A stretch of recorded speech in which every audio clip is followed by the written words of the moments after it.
Best Film.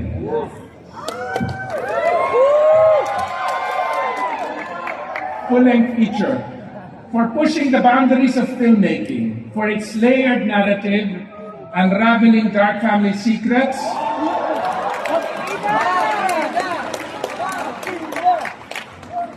deep-seated grief, and a matriarchal dynamic that subtly exposes broader truths about Philippine society and politics, for its exceptional technical artistry, for the commanding performances from its predominantly female cast, and for its bold, fearless, and visionary filmmaking. The award for Best Film goes to Mag-iina,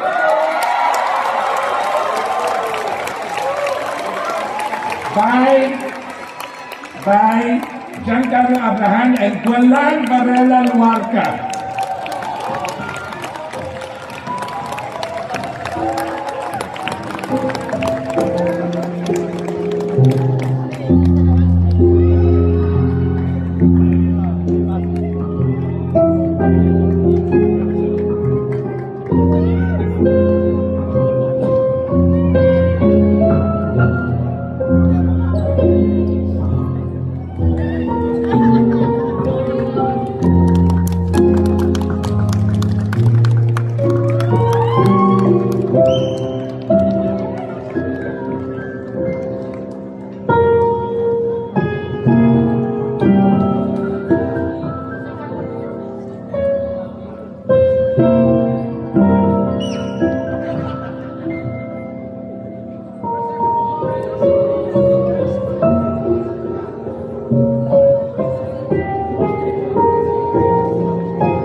Maraming salamat po.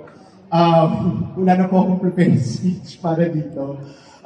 Pero nais ko pong pasalamatan muli ang Cinemalaya at CCP para sa pagkakataong ito. Nagsimula po ako 12 years ago. Estudyante pa po ako noon sa college nung nagsugal ang Cinemalaya at nung nagsulat ako ng pelikulang Transit.